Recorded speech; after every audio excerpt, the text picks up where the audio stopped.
I'm Dr. Lindsey Berkson, and I'm here to explain how your intimacy is under attack and how that is adversely affecting your relationships, your brain, and even your family, and all the incredible things that you can do about it to save it.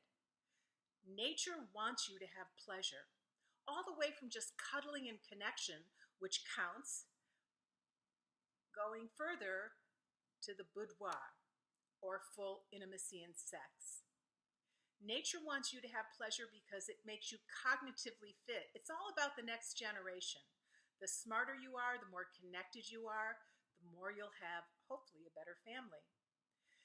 Just in the way that we're seeing that young people today are having many of the diseases that used to be called chronic degenerative diseases in the elderly.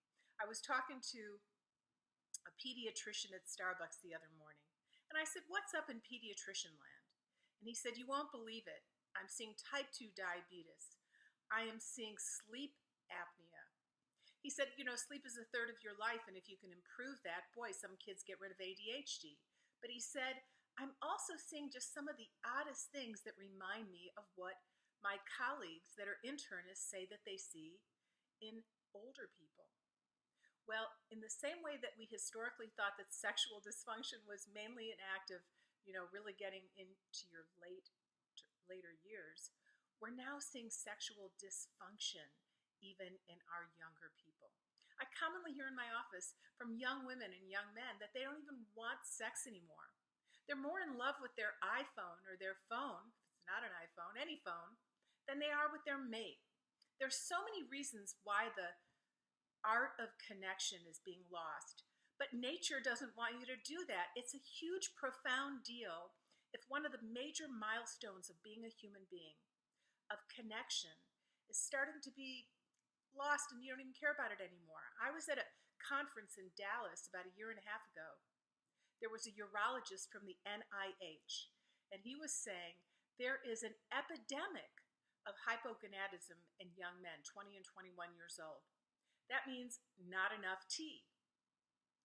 They're not totally sure why. They think too much fat makes estrogen, estrogen blocks testosterone. Dysinsulinism, we eat too much sugar, too much processed foods, too many simple carbs, that can also tamp down testosterone. But we're learning that the microbiome, if it's healthy, helps maintain healthier acting testosterone.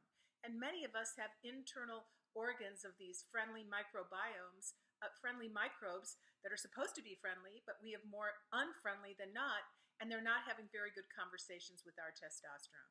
So I'm going to start on a series of why you should even want to keep your intimacy. You might think, "Oh, I'm 70 years old and I'm done with it. Thank God I'm done with it."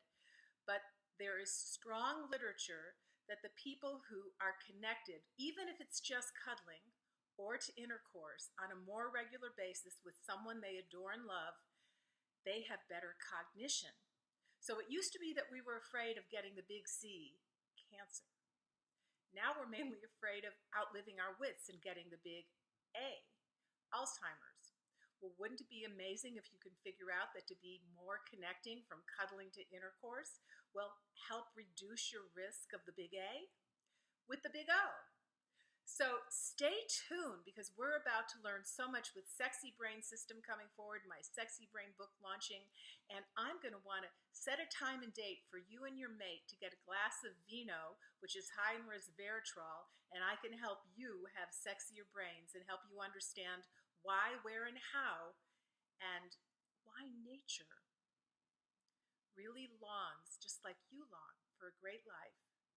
Nature longs for you to have pleasure, so it ripples down into having so many other things to keep mankind living forward with the force that it should have. Bye.